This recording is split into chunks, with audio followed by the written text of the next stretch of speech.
Hello बच्चों, तो आज कवर करने वाले हैं एक्सरसाइज 3.5 और इससे 3.1, 3.2, 3.3 और 3.4 नहीं देखा है तो चैनल पे विजिट करके आप प्लेलिस्ट सेक्शन में जाइए। वहां पे आपको जो है बच्चों कंप्लीट प्लेलिस्ट मिल जाएगा।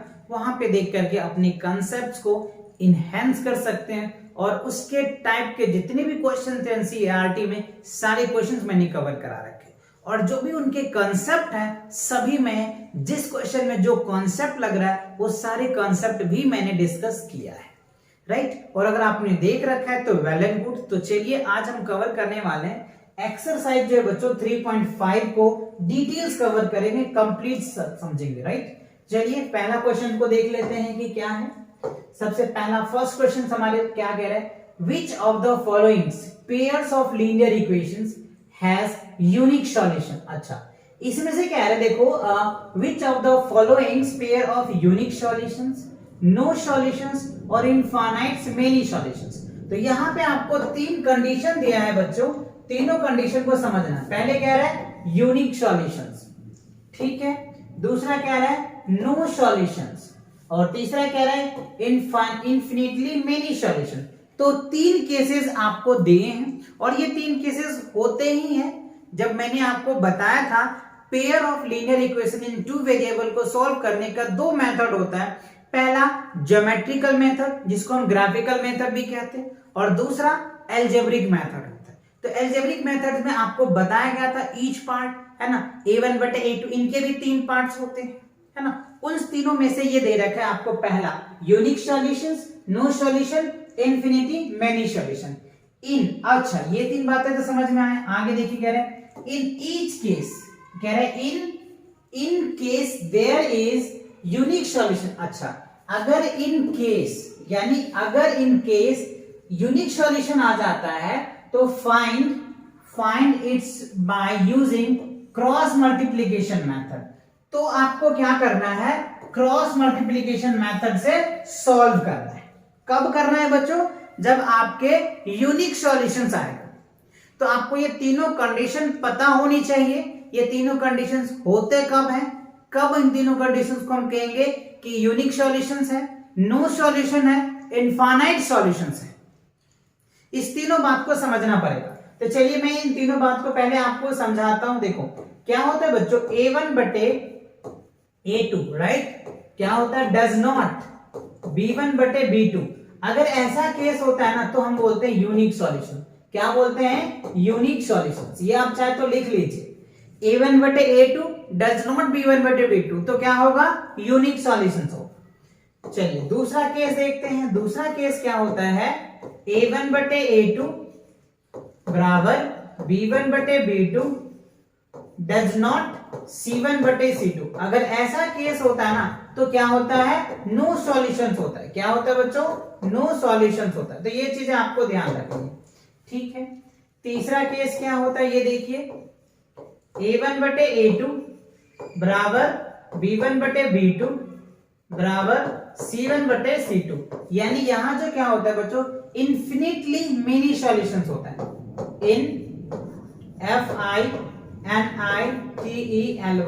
इन्फिनिटली मेनी सॉल्यूशन होता है। ये तीनों केसेस आपको याद कर लेना है अच्छे से। ये केसेस और ये केसेस तो आपको अच्छे से समझ में आ जाएगा। और ध्यान रखना है जो केसेस अगर इसको फॉलो कर रहा है उनको क्रॉस मल्टीप्लिकेशन मेथड से क्या करना पड़ेगा, सॉल्व करना पड़ेगा। वैसे इस बार के सिलेबस में बच्चों आपको क्रॉस मल्टीप्लिकेशन जो है ना कटा हुआ है, आपके सिलेबस में डिलीटेड है। फिर भी अगर आप नॉलेज के लिए पढ़ना चाह रहे हैं तो आप देख लेना, समझ लेना और अच्छे से प्रैक्टिस भी करना।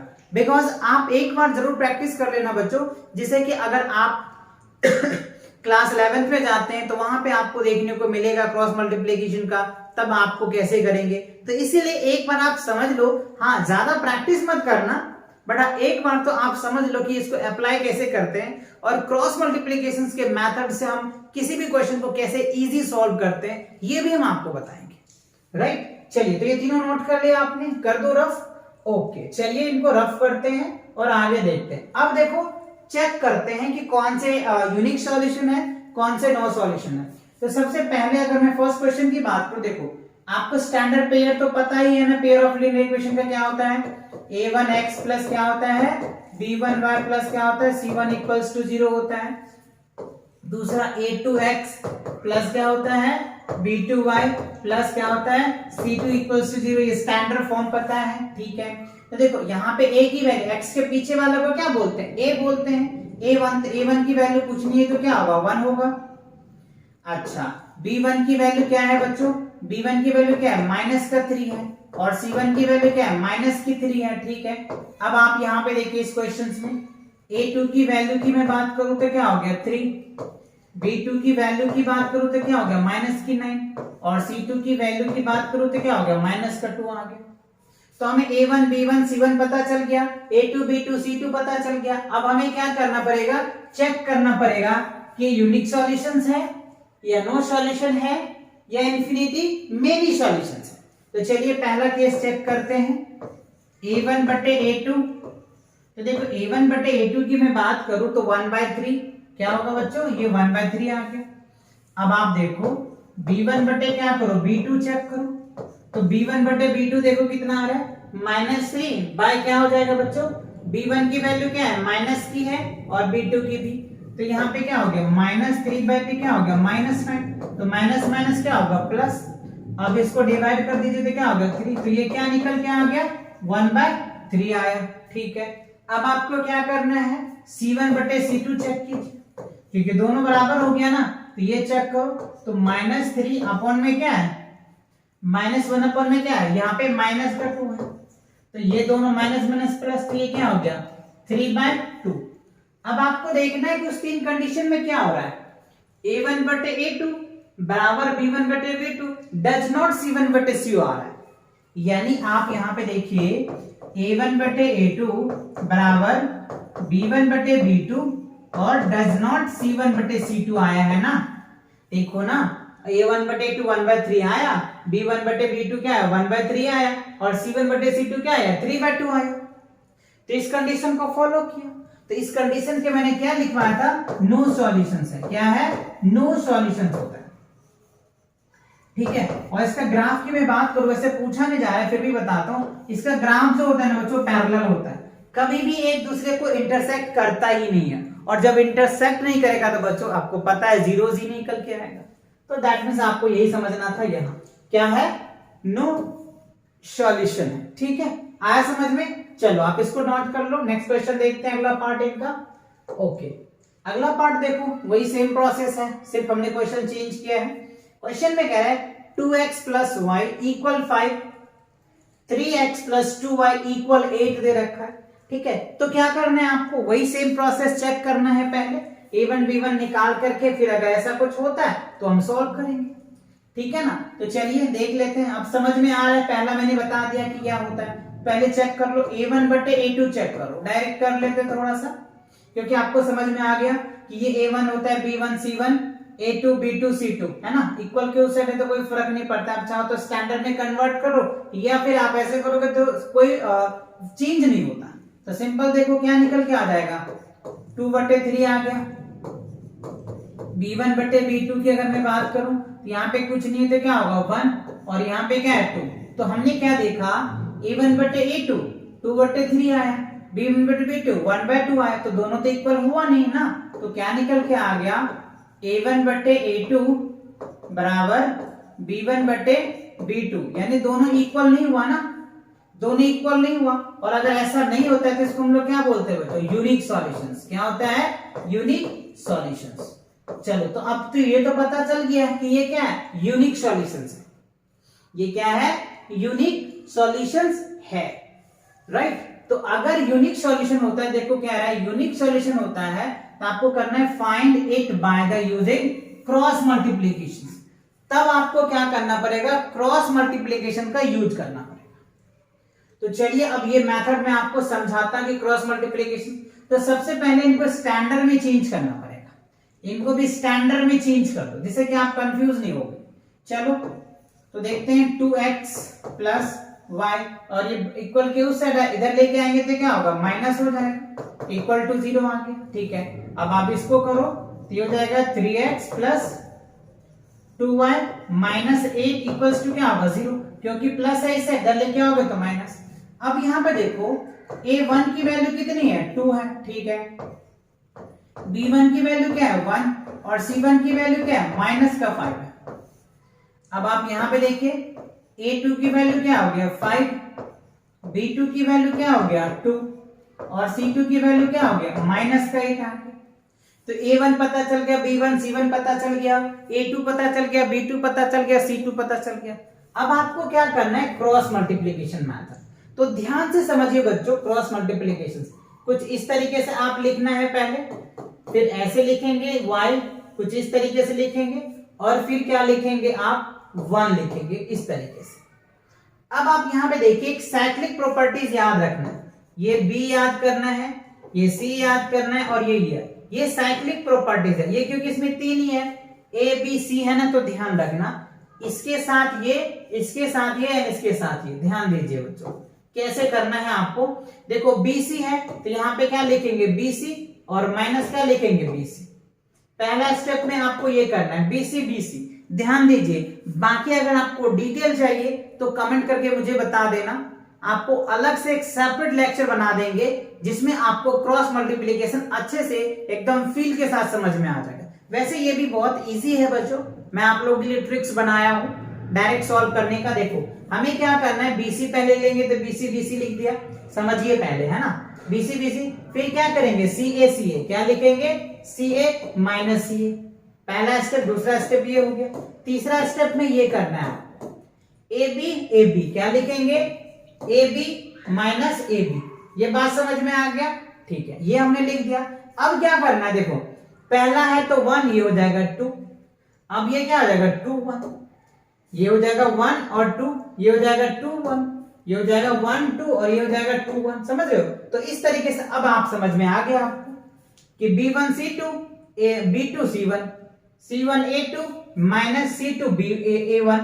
फिर क्या होगा A1 B2 A2 B1। समझ आ रहा है? समझ आ गया। अब देखो ये वैल्यूज आपको यहाँ पे पता है, A1 B1 C1 A2 B2 C2। अब आपको क्या करना है, वैल्यू को सब्स्टिट्यूट करना है।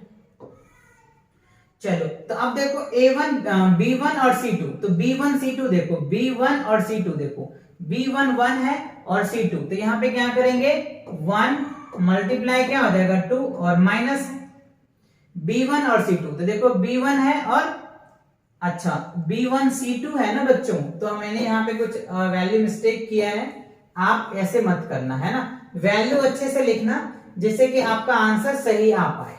B1 की वैल्यू हमने लिख दिया 1, ठीक है। उसके बाद C2 कह रहा है, तो C2 माइनस का 8 है ना, तो यहाँ पे क्या लिखेंगे माइनस का 8 लिखेंगे और यहाँ पे हमारा क्या हो जाएगा माइनस हो जाएगा, ठीक है। अब आप देखो B2 C1 है, B2 C1, तो ये हमारा B2 कितनी है 2 लिख दिया, ठीक है। उसके बाद C1 कितना है माइनस का 5 है, तो यहाँ पे माइनस का 5 लिख लीजिए, ठीक है। चलिए अब यहाँ पे इक्वल्स y कीजिए, y में क्या है C1 A2, तो C1 की वैल्यू कितनी है माइनस की 5, तो यहाँ पे माइनस का 5 लिखिए। A2 की वैल्यू कितनी है 5 है, तो 5 लिखिए, फिर माइनस हो जाएगा। फिर क्या है C2 A1, तो C2 क्या है माइनस का 8 है, तो यहाँ पे क्या लिखेंगे माइनस का 8। उसके बाद क्या है A1 की वैल्यू कितनी है हमारे पास 2 है, तो यहाँ पे हम 2 लिख देंगे। फिर क्या है 1 अपॉन में क्या है A1 B2 है, A1 B2, तो A1 B2 देखो, A1 कितना है 2, तो यहाँ 2 लिखिए और B2 ही है, B2 भी क्या है 2 है, ठीक है। अब आपको क्या करना है माइनस, फिर क्या है A2 B1, A2 आपके 5 दे रखा है, B1 कितना दे रखा है 1 दे रखा है, तो 5 मल्टीप्लाई 1 आ गया, ठीक है। तो ये हमने वैल्यू पुट कर दिया A1 B1 C1 A2 B2 C2, right. अब आप इनको कैलकुलेशन कर सकते हैं, तो कैलकुलेशन करना है तो x अपन में देखो ये क्या हो जाएगा माइनस का 8 और देखो माइनस क्या हो जाएगा प्लस, तो ये 10 हो गया। अब आप देखिए यहाँ पे क्या लिखेंगे y, यहाँ पे -25 हो गया, और माइनस 8 टू जा 16 हो जाएगा। माइनस माइनस क्या होगा प्लस, 8 दूनी 16, माइनस का 16, माइनस माइनस प्लस। अब आप यहाँ पे देखो 1 2 2 जा क्या हो गया 4 और माइनस का क्या हो जाएगा 5। ठीक है, अब आप इनको कैलकुलेशन करें, कैलकुलेशन करोगे तो क्या हो जाएगा प्लस का 2 इक्वल्स टू क्या हो जाएगा y। 16 में से अगर माइनस 25 हो गया, 25 में 16 जाएगा तो क्या होगा माइनस का 9 हो गया। ठीक है, अब आप यहाँ पे देखिए 1 बाय क्या हो जाएगा 4। अच्छा, यहाँ पे आप सॉल्व करेंगे तो क्या रिजल्ट आएगा, सॉल्व कर लो इसको। अब यहाँ पे देखो माइनस का क्या हो जाएगा 1 आ जाएगा। अब आपको क्या करना है, ये देखो एक बार क्या करेंगे, इसके साथ जो है इसको इक्वल बनाएंगे और फिर इसके साथ इसको इक्वल बनाएंगे, राइट। चलो तो यहाँ पे करके देख लेते हैं। x बाई 2 इक्वल्स टू क्या होगा 1 बाय माइनस 1, तो क्रॉस मल्टीप्लाई कर दो तो x इक्वल्स टू क्या हो जाएगा माइनस का 2 रिजल्ट आ जाएगा। ठीक है, और जब y की वैल्यू सॉल्व करोगे, इसके साथ इसको अगर आप सॉल्व करते हो तो y बाय माइनस का 9 इक्वल्स टू क्या हो गया 1 बाय माइनस 1, तो माइनस से माइनस खत्म, तो y बराबर क्या हो जाएगा 9 आ जाएगा। इट मींस क्या हुआ, आपका y की वैल्यू क्या आ गया 9 आ गया, राइट। तो x की वैल्यू माइनस का 2 आ गया और y की वैल्यू क्या आ गया 9 आ गया, है ना। तो आपने देखा कि आपको कैसे सॉल्व करना है। पहले क्या करना है, चेक करना है यूनिक सॉल्यूशन है कि नहीं। अगर यूनिक सॉल्यूशन है तो आपको क्या करना है, क्रॉस मल्टीप्लिकेशन मेथड से आपको सॉल्व करना है। तो इस तरीके से आपको ये फॉर्मूला बना लेना है। ये समझ में आ गया कैसे बनाना है। ये साइक्लिक प्रॉपर्टीज आपको याद रखनी है, ठीक है ना, और उसके अकॉर्डिंग आपको बनाना है और फिर सॉल्व कर लेना है। तो आई होप ये बातें आपको समझ में आ गया, क्रॉस मल्टीप्लिकेशन आपको समझ आ गया कि कैसे आपको बैठाना है और कैसे आपको सॉल्व करना है। इस वाले क्वेश्चंस में माइनस प्लस का ध्यान बहुत अच्छे से रखना। माइनस प्लस में अगर आपको दिक्कत आता है तो आपके आंसर मिस्टेक हो सकते हैं, तो माइनस प्लस जरूर चेक करना, ठीक है। चलिए नेक्स्ट पार्ट को देख लेते हैं। अब क्या है, सेम वही पैटर्न तो वही है, आपको ये वैल्यूज दे रखा है, तो पहले आप चेक करो कि ये क्या यूनिक सॉल्यूशन है या नहीं। अगर यूनिक सॉल्यूशन नहीं है तो बहुत अच्छी बात है, अगर है तो सॉल्व करना पड़ेगा। किस मेथड से, CMM मेथड से करना पड़ेगा। चलिए चेक कर लेते हैं। तो देखो पहले A1 बटे A2 कर लो, तो क्या होगा बच्चों, A1 की वैल्यू 3 है और इसका कितना है 6 है, तो ये क्या हो जाएगा 2, यानी ये 1/2 आ गया। ठीक है, अब आपको क्या करना है सॉल्व। चलिए इसको देख लेते हैं। B1 बटे B2 कर लो, तो क्या हो गया -5 बाय माइनस का 10 आ जाएगा, तो माइनस माइनस प्लस ये कट गया तो 2, तो ये क्या आ गया 1/2 आ गया। अब यहाँ पे देखो A1 बटे A2 आया, तो आपको ये भी चेक करना पड़ेगा। C1 बटे C2 तो कितना आ जाएगा 20/40, तो 0 से 0 खत्म, 1/2, मतलब ये भी क्या आ गया 1/2 आ गया। तो यानी आप जब इसको चेक किए तो क्या कंडीशन आया, A1 बटे A2 बराबर B1 बटे B2 बराबर C1 बटे C2, यानी ये कंडीशन आया A1 बटे A2 बराबर B1 बटे B2 बराबर C1 बटे C2। तो यहाँ पे इसका क्या कंडीशन होता है, इन्फिनिटली मेनी सॉल्यूशंस। तो यहाँ पे लिख सकते हैं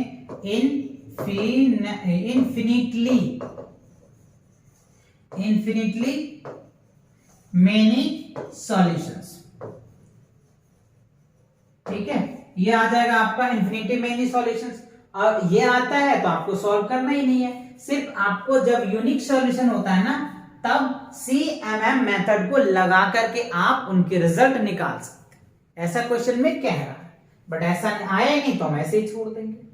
चलिए अगला पार्ट देख लेते हैं। अच्छा, फोर्थ पार्ट में देखो कह रहे हैं x minus 3y minus 7 equals to 0, x minus 3y equals to that. तो आप इनको सॉल्व करके बताएं कि क्या रिजल्ट आ रहा है। तो आपको पहले तो वही कंडीशन चेक करना है, तो चेक कर लो। चेक करोगे तो क्या रिजल्ट आएगा, देखो यहां पे कुछ कॉमन दिख रहा है आपको, 3x है माइनस 3y है, तो इसमें से आप क्या कर सकते हैं 3 डिवाइड कर सकते हैं, dividing 3 on both sides. Both sides कह सकते हो या फिर लिख दो इसको उस साइड लेके।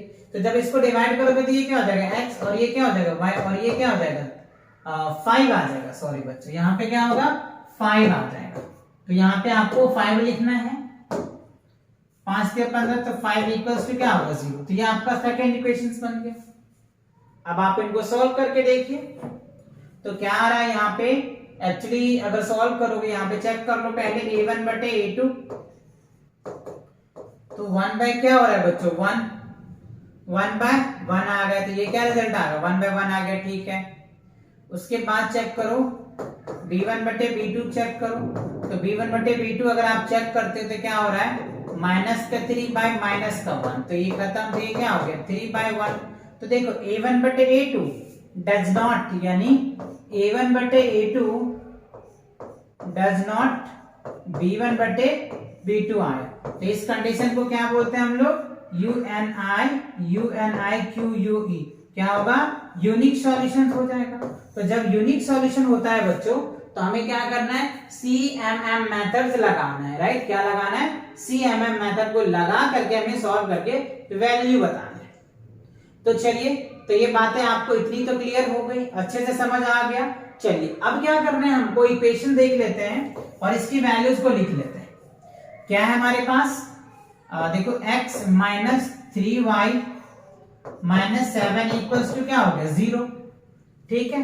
तो अब यहां से a1 की वैल्यू निकाल लो, राइट। क्या करो a1 की वैल्यू निकालो, b1 की वैल्यू निकालो, c1 की वैल्यू निकालो। चलो तो इतनी बात ये तो कंफर्म हो गया ना, ये आ गया समझ में, ये नहीं आया, ये क्लियर हो गया कि ये कौन सा है यूनिक सॉल्यूशन। चलो इसको नोट कर लो, फिर मैं इसको रफ कर देता हूं जिससे कि यहीं पे मैं आपको अच्छे से सॉल्व करके बताऊं। कर लिया नोट, रफ कर दो, चेक तो मैंने कर लिया ना कि क्या है ये यूनिक सॉल्यूशंस है। चलिए इनको रफ कर देते हैं और फिर हम आपको दिखाते हैं, राइट। ये रफ हो गया। अब आप इनको क्या करना है CMM मेथड का सॉल्व करना है, यानी ये मेथड से लगा करके सॉल्व करना है। तो सबसे पहले हमको वैल्यू चाहिए, ये तो स्टैंडर्ड फॉर्म में, ये भी स्टैंडर्ड फॉर्म में है। तो a1 की वैल्यू आपको पता है 1, b1 की वैल्यू पता है -3, c1 की वैल्यू क्या है -7। अब यहाँ पे देखिए a2 की वैल्यू 3, b2 की वैल्यू क्या है -3 और c2 की वैल्यू क्या है -15, ठीक है। तो याद करो साइक्लिक प्रॉपर्टीज बताया था B, C और A, याद है ना B, C, A। पहला स्टेप में हमको इसके साथ करना है, दूसरा स्टेप में इसके साथ और तीसरा स्टेप में ये है साइक्लिक प्रॉपर्टीज, इसको याद रखना। पहला स्टेप ये होता है, दूसरा स्टेप में ये करते हैं और तीसरा स्टेप ये करते हैं। तो ये चीजें ध्यान रखना, ठीक है। चलो तो हमने x ले लिया, तो यहाँ पे क्या हो जाएगा बच्चों B1 BC BC, याद है ना क्या है BC BC, ठीक है। फिर क्या लिखेंगे y। पहला स्टेप हमको क्या करना था BC, दूसरा स्टेप CA CA, है ना, क्या होगा CA CA, और तीसरा स्टेप क्या था AB AB, है ना, क्या हो जाएगा तीसरा स्टेप में AB AB AB AB, ठीक है। ये चीज हमने कर लिया, ठीक है। अब क्या करना है 1 2 1 2 भर दो, 1 2 2 1 1 2 2 1, दैट्स इट, 1 2 2 1, ऐसे फिल कर देना। देखो कितना इजी लग गया है ना, बहुत आसान हुआ ना, बहुत इजी है बच्चों अगर आप ऐसे करते हैं तो, ठीक है। अब आपको वैल्यू पुट कर देना है, वैल्यू तो आपको पता ही यहाँ पे। तो देखो आपको क्या करना है, यहाँ पे x लिखना है। b1 की वैल्यू क्या है, b1 की वैल्यू -3 है, ठीक है। उसके बाद c2 की वैल्यू क्या है, c2 की वैल्यू -15 है और ये माइनस है, ठीक है। अब देखिए b2 की वैल्यू लेना है, b2 की वैल्यू क्या है -3 है, ठीक है। c1 की वैल्यू लेना है, तो c1 की वैल्यू क्या है -7, खत्म। अब चलिए y की वैल्यू ले लेते हैं। यहां पे देखो c1 a2, तो c1 क्या हमारे पास -7 है, ठीक है। a2 क्या है, a2 हमारे पास 3 है, तो 3 लिखेंगे माइनस, फिर c2 क्या है -15। उसके बाद क्या है a1 क्या है बच्चों 1 है, तो 1 लिखें। फिर आप क्या लिखेंगे 1। अब क्या है a1 b2, a1 की वैल्यू क्या है 1, a1 की वैल्यू हो गया 1 और b2 की वैल्यू कितनी है B2 की वैल्यू -3 है तो -3 लिख, फिर माइनस A2 की वैल्यू कितनी है 3 है तो यहाँ पे 3 लिखिए। B1 की वैल्यू क्या है -3 तो यहाँ क्या लिखेंगे -3 लिख देंगे। ठीक है, वैल्यू पुट कर दिया A1 B2। ये वैल्यू ध्यान रखना, बहुत बच्चे यहीं पे मिस्टेक कर जाते हैं तो उसके आंसर मिस्टेक हो जाता है और उसे पता नहीं चलता है। तो ये ध्यान रखना B1 C2 ये वाला पार्ट जो है ना ये बहुत इंपॉर्टेंट है। अगर ये वैल्यू पुट कर दिया ना इजी वे में तो आपका आंसर बहुत इजी से आ जाएगा, ज्यादा बड़ा कैलकुलेशन करने की भी कोई दिक्कत नहीं पड़ेगी। देखो -5 तिया 15 माइनस माइनस क्या हो जाएगा प्लस, सॉरी 15 तिया 45 होता है ना तो 45 आ जाएगा और माइनस माइनस क्या होगा प्लस, 7 तिया 21 माइनस माइनस प्लस बट यहाँ पे 21 आ जाएगा।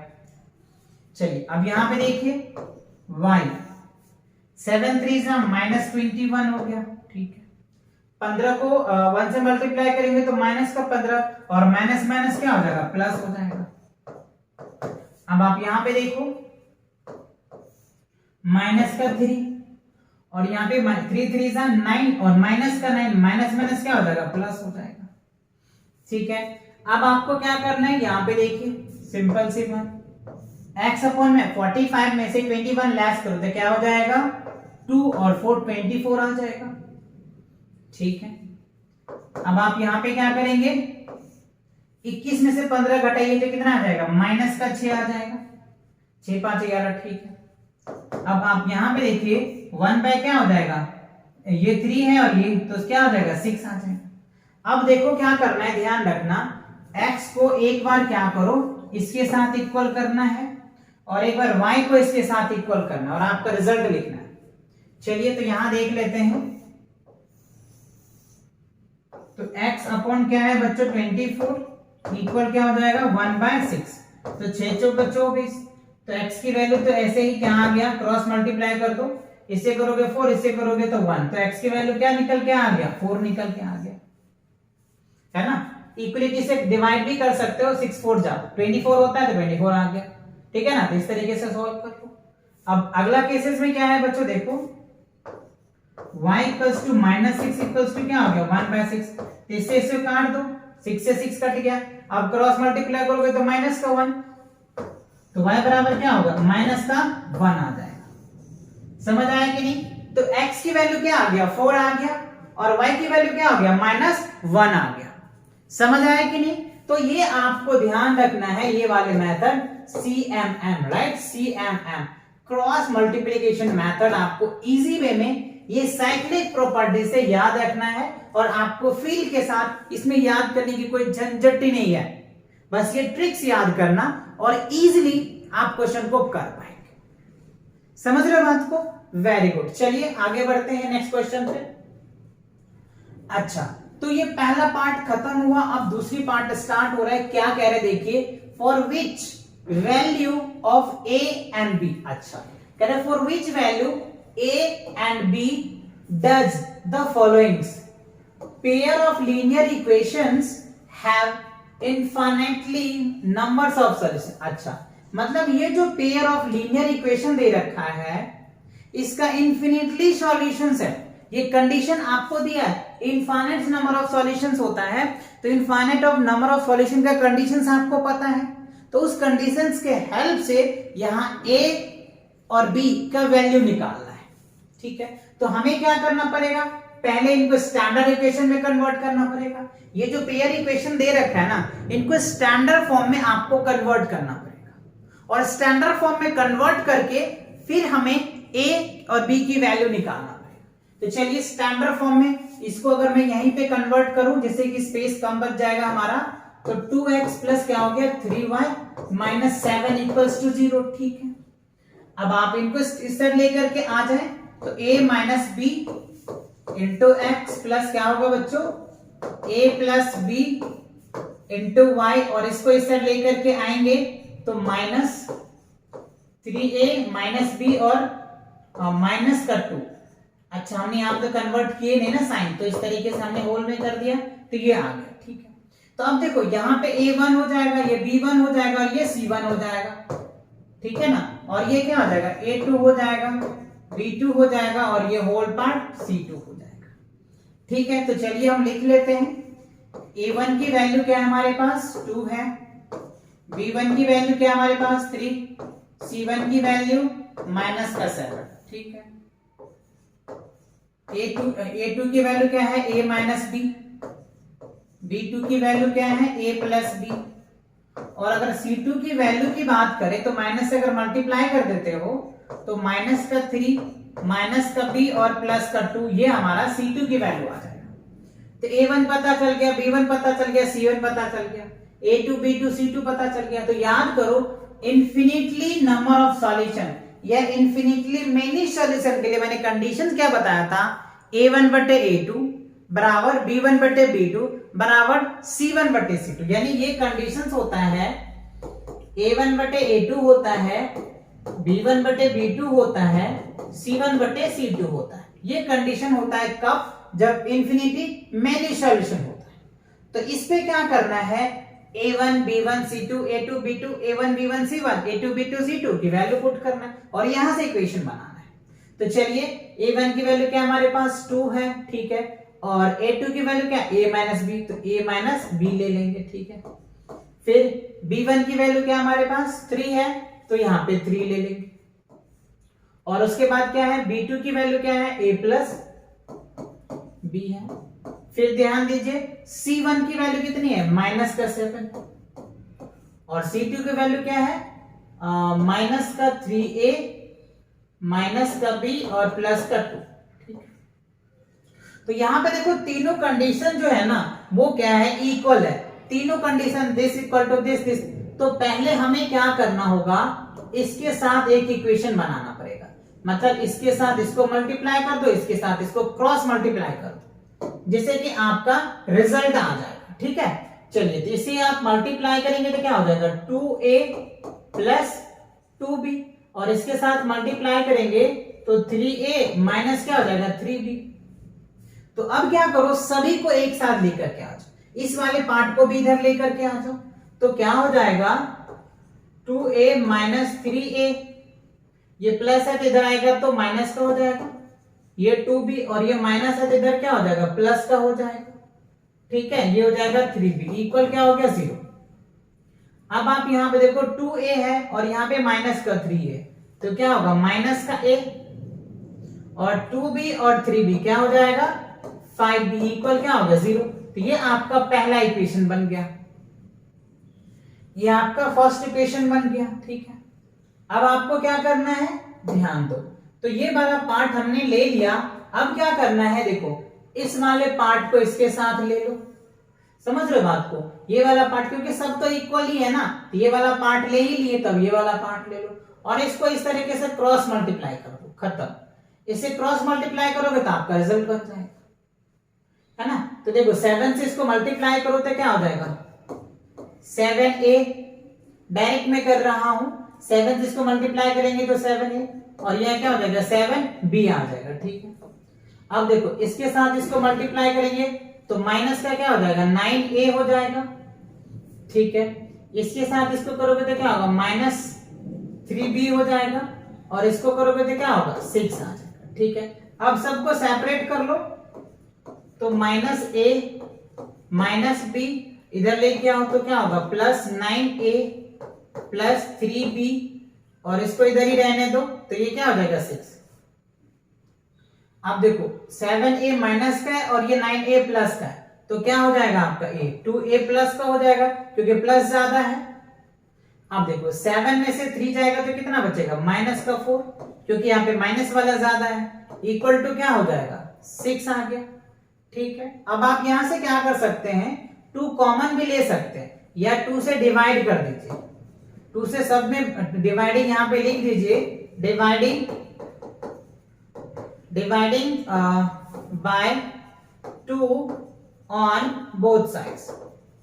ठीक है ना, 2 से हमने क्या किया दोनों साइड डिवाइड कर दिया, तो क्या आ जाएगा A माइनस 2B इक्वल 3 आ जाएगा। ये आपका सेकेंड इक्वेशन हो गया, और फर्स्ट इक्वेशन आपके पास यहां दे रखा है। तो देखो दोनों इक्वेशंस आपको पता चल गया ना, ये इक्वेशन पता चल गया आपको पहला और ये इक्वेशन दूसरा।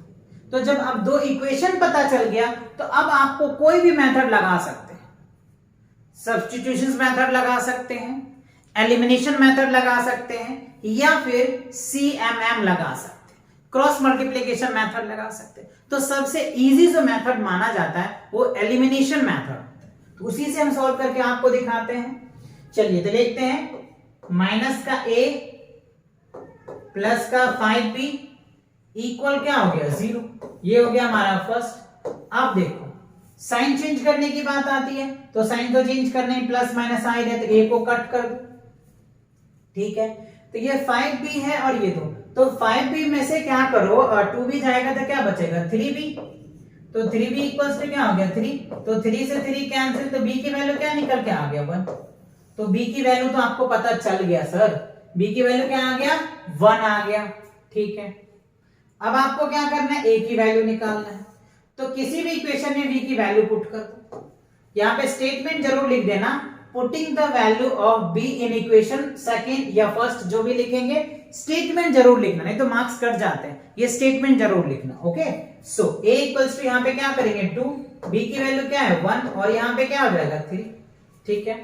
तो अब यहाँ पे a इक्वल्स टू क्या निकल के आ जाएगा 3 और ये माइनस है, इधर जाएगा तो प्लस का आ जाएगा, तो 2, a की वैल्यू क्या हो गया 5, तो a की वैल्यू क्या निकल के आ गया 5 और b की वैल्यू क्या निकल के आ गया 1, तो that's a condition will be here. अब देखो ये a की वैल्यू पता चल गया, b की वैल्यू भी पता चल गया। अब चाहो तो आपका ये आंसर सही है या गलत है, आप इस कंडीशन को फॉलो करवा सकते हो, है ना, क्योंकि ये कंडीशन तो कह रहा है ना, तो आप यहाँ पे चेक करके देख सकते हो।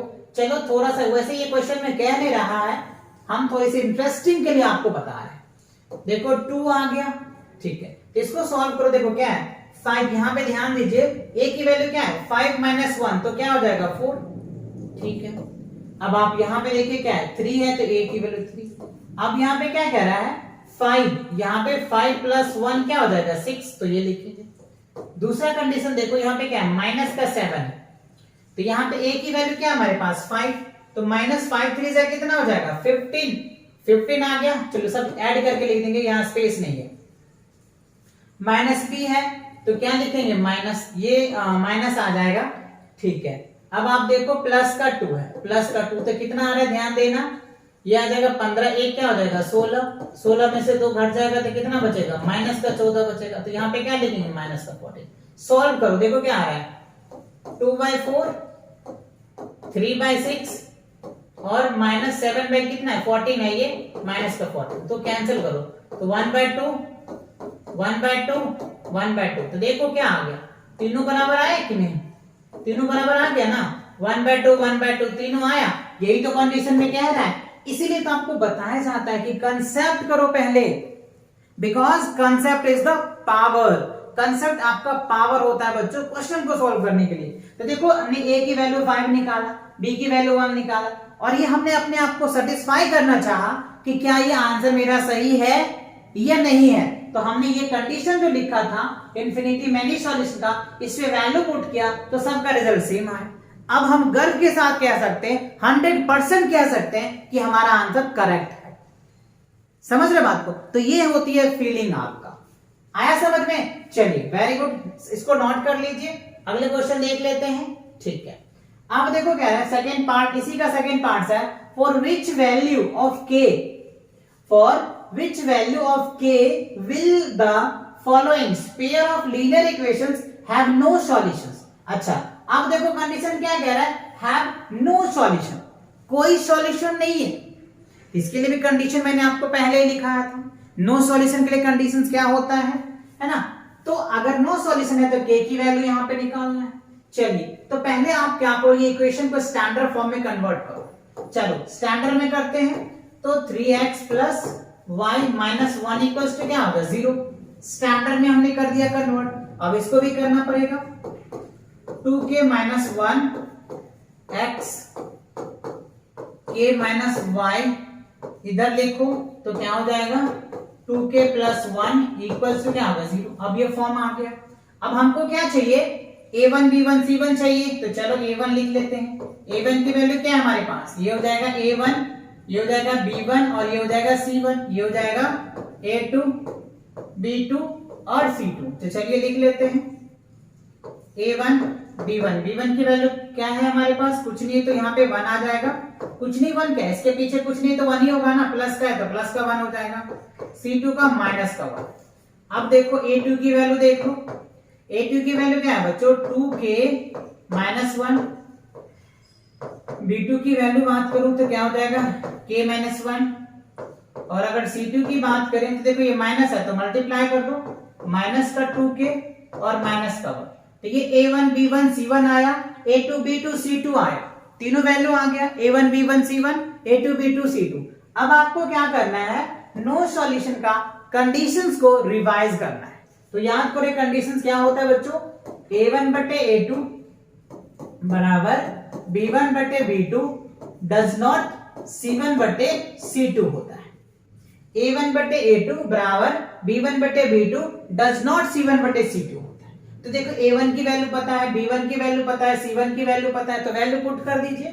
चलिए a1 की वैल्यू क्या है हमारे पास 3 है तो हमने 3 लिखा, a2 की वैल्यू क्या है हमारे पास 2k, क्या है 2k माइनस 1, और b1 की वैल्यू क्या है हमारे पास 1 है तो 1 लिखेंगे, b2 की वैल्यू क्या है k माइनस 1, और c1 की वैल्यू क्या है, c1 की वैल्यू क्या है माइनस का 1, और c2 की वैल्यू क्या है माइनस का 2k माइनस 1। ठीक है, तो ये तो खैर इक्वल है ही नहीं, ये दोनों इक्वल्स है, तो हमें तो k की वैल्यू चाहिए, तो हम यहां से क्या करेंगे k की वैल्यू निकाल लेंगे। ये दोनों तो इक्वल है ना, कंडीशन में ये दे रखा है ना ये दोनों इक्वल है, तो ये दोनों के इक्वल से निकाल लेंगे वैल्यू। तो चलिए निकालते हैं, क्रॉस मल्टीप्लाई करो, इससे इसको मल्टीप्लाई कर दो, इससे इसको मल्टीप्लाई कर दो, तो ये क्या होगा 3k माइनस 3, इसके साथ मल्टीप्लाई करो तो ये क्या हो जाएगा 2k और माइनस का 1। अब k वाले एक साइड लेके आ जाओ, तो k इक्वल्स टू क्या माइनस 3, और ये माइनस का 2k, और ये माइनस इधर लाओगे तो plus equals to 0।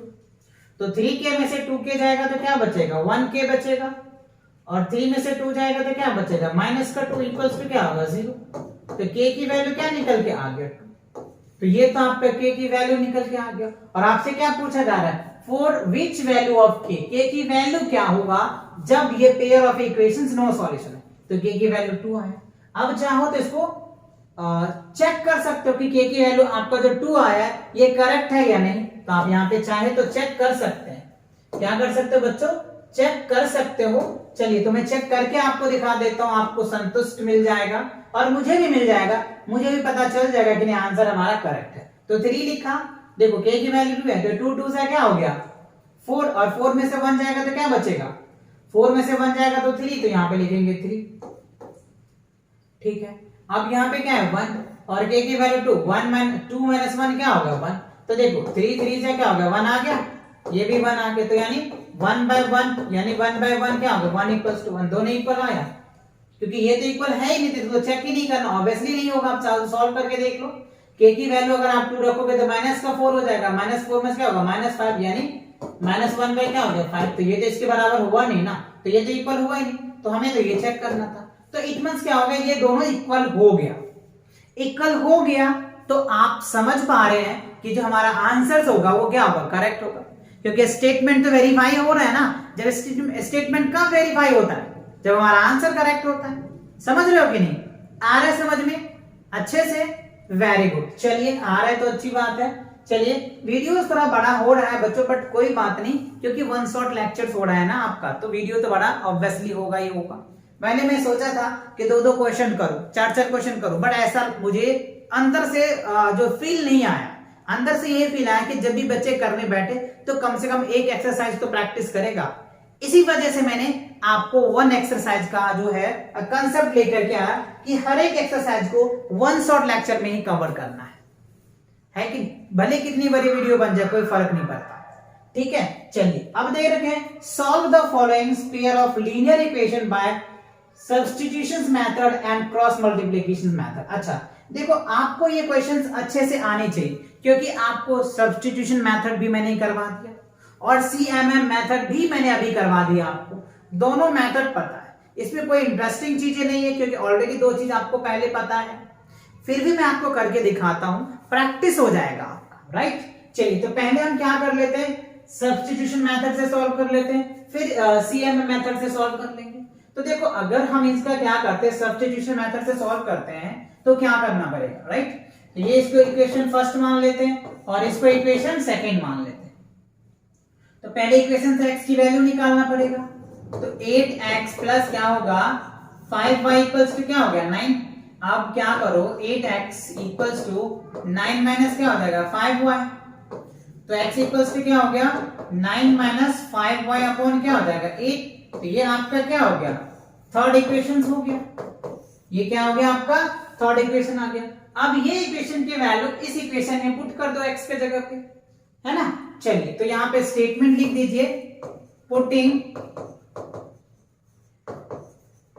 The value of x in equations second. Second equation में हम क्या कर रहे हैं, x की वैल्यू पुट कर रहे हैं।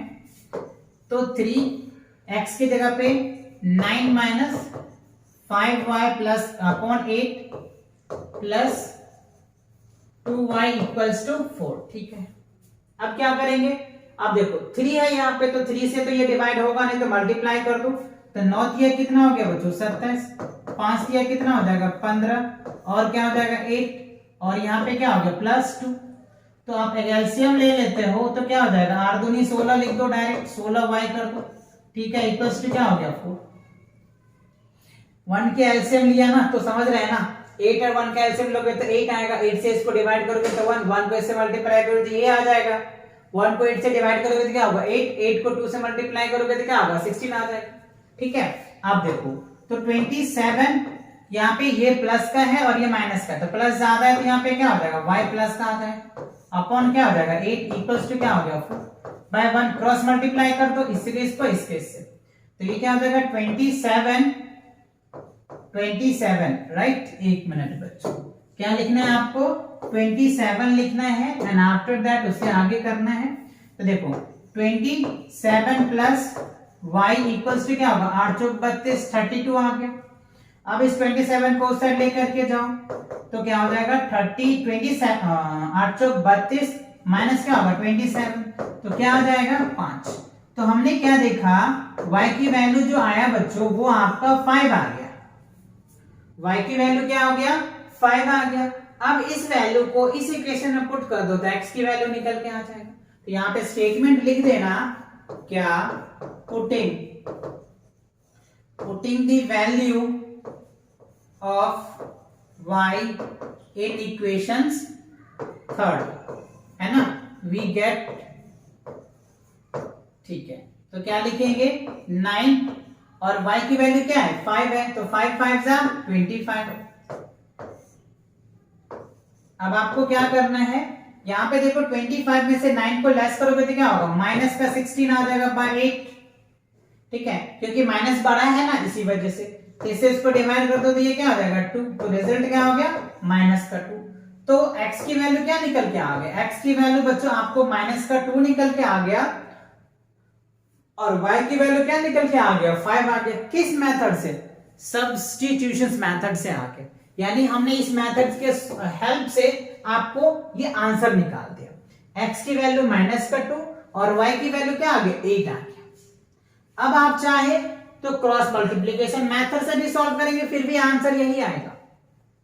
समझ रहे हो, दोनों मेथड से, कितने भी मेथड से करो आंसर वही आता है। मैं कई बार बोल चुका हूं ये बात। ठीक है, चलिए और प्रूफ भी करके दिखाया हूं। चलिए यहां भी करके देख लेते हैं। अब CMM मेथड का यूज कर लेते हैं। इसको आप नोट कर लो, नोट कर लिया, करते रफ कर दो, ओके। चलो अब क्या करते हैं हम लोग क्रॉस मल्टीप्लिकेशन मेथड से सॉल्व करेंगे। तो क्रॉस मल्टीप्लिकेशन मेथड में क्या करना पड़ता है, A1 B1 C1 निकालना पड़ता है, A2 B2 C2 निकालना पड़ता है। तो पहले इनको स्टैंडर्ड फॉर्म में कन्वर्ट करना पड़ेगा। चलिए स्टैंडर्ड फॉर्म में कन्वर्ट कर लेते हैं कि क्या है स्टैंडर्ड फॉर्म की।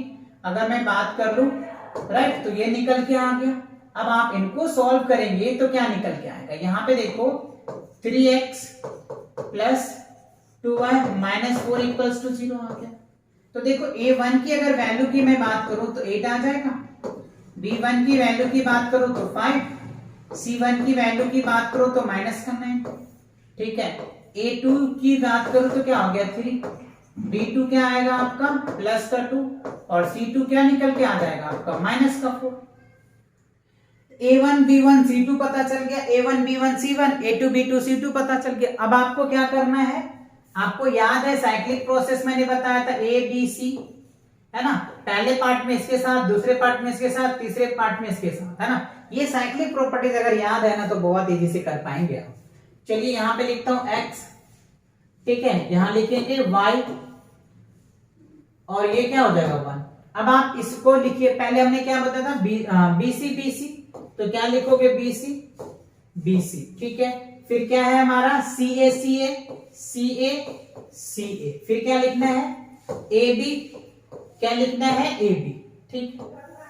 तो अब देखो हमें क्या करना है 1 2 2 1 1 2 2 1 1 2 2 1, ठीक है। तो ये हमारा फॉर्मूला बनके तैयार हो गया, कौन सा CMM का फॉर्मूला बन गया। अब क्या करना है, कुछ नहीं करना है, सिर्फ ये वैल्यू को इसके अकॉर्डिंग पुट कर देना है, आपका रिजल्ट आ जाएगा।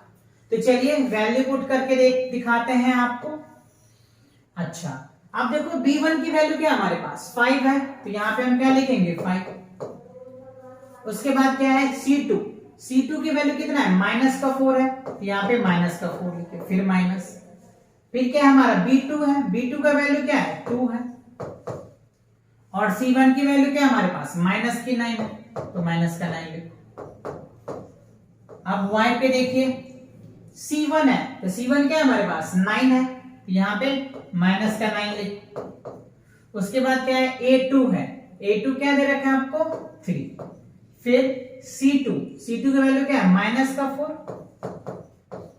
और A1 की वैल्यू क्या है -9, ठीक है। अब आप चलिए इसके जगह पे पुट कर दो A1 B2, तो A1 की वैल्यू क्या है हमारे पास 8 है, तो हम यहाँ पे क्या लिखेंगे 8 लिखेंगे, और B2 की वैल्यू क्या है 2 है, तो यहाँ पे 2 लिखेंगे, फिर माइनस A2 की वैल्यू क्या है 3 है, तो हम 3 लिखेंगे, फिर B1 की वैल्यू क्या है अपने पास 5 है, तो हम 5 लिखेंगे। चलो तो ये बच्चों हमने वैल्यू पुट कर दिया, right. Minus plus again check कर लेना, ठीक है। अब आपको क्या करना है सॉल्व करना है, तो चलिए यहाँ पे लिख लेते हैं x, तो -5 चौका कितना हो जाएगा बच्चों 20 आ गया, ठीक है। अब आप देखो इसको सॉल्व करो, 9 दूनी 18, और माइनस माइनस क्या होगा प्लस, तो 18 आ गया, ठीक है। अब आप यहाँ पे देखिए 9 दिया कितना हो जाएगा 27 हो गया, ठीक है। 8 चौका 32, माइनस माइनस माइनस क्या हो गया प्लस, ये 32 आ गया, ठीक है। अब आप यहाँ पे देखिए 1 बाय क्या हो जाएगा 8 दूनी 16, ठीक है, और -5 के कितना हो जाएगा 15, ठीक है। ये रिजल्ट आ गया आपका। अब देखो आगे सॉल्व करो इसको, तो यहाँ पे क्या हो जाएगा -2 आ गया, ठीक है। यहाँ पे करो तो कितना हो जाएगा y = 5 आ गया, 32 में से 27 लेस करोगे तो 5 आ जाएगा, और यहाँ पे सॉल्व करोगे तो क्या होगा 1/1 आ गया।